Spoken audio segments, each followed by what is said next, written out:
අද මම අපි කාපු අරකා වලින් කළු පොල් මාළුවක් හදාගන්න හදන්නේ. ගොඩක් අය කළු පොල් මාළුව කිව්වහම දන්නේ නැහැ. මේකේ කොස් ඇට තමයි ඒකට පාවිච්චි කරන්නේ. මේ වරක එක ගොඩක් රසයි. ඒකේ කොස් ඇට සාමාන්‍යයෙන් වරක හරි වැලවල හරි තමයි කොස් ඇට ගන්න. මේ තියෙන කොස් ඇට කළු පොල් මාළුවට. ඒකට දාන්න රම්ප කරපිංච සුදු ලුණු මම ඒකට හෝමිරිස් කරලත් දාගත්තා. මේ තම්බගත්ත කොස් ඇට ටික. ඊට පස්සේ ඒකට බෙදපු 3-5 කුඩු උළුහාල්, අමු 3-5 කුඩු ලුණු, මිරිස් කුඩු උළුහාල් දාගත්තා.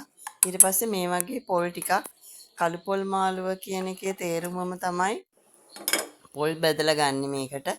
මේ පොල් ටික ගින්දර අඩුවෙන් බෙද ගන්න ඕනි. මේක කළු පොල් කියලා පුච්ච ගන්න එපා කර වෙන්න. ගානට මේ රන්නන් පාටට බෙද ගන්න ඕනි ලස්සනට.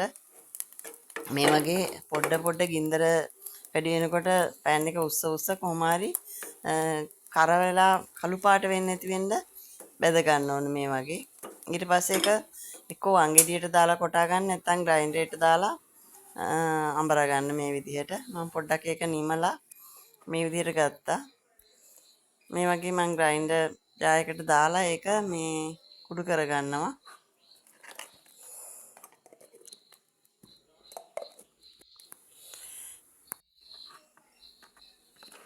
මේ වගේ එක රන්නන් පාටට තියෙන්න ඕනේ. එතකොට තමයි රස. ඊට පස්සේ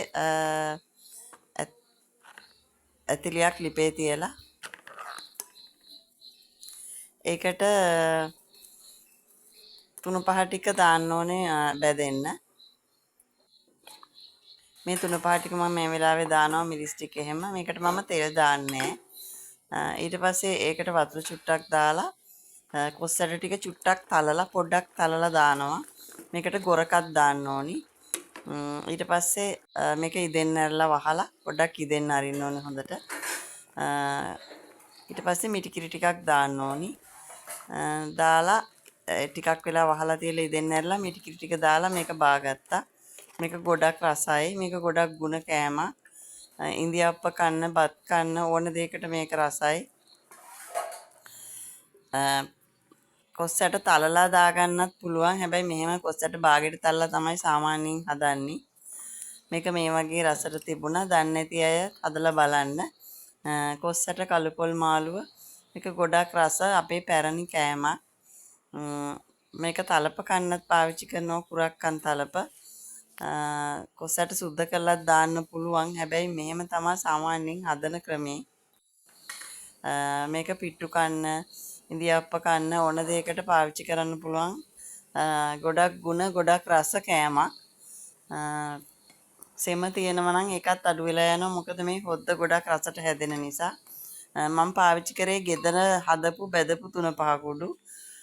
මේක බත් එක්කත් රසයි. ඔයගොල්ලොත් මේක හදලා බලන්න. ඕගොල්ලන්ට සුබ දවසක්.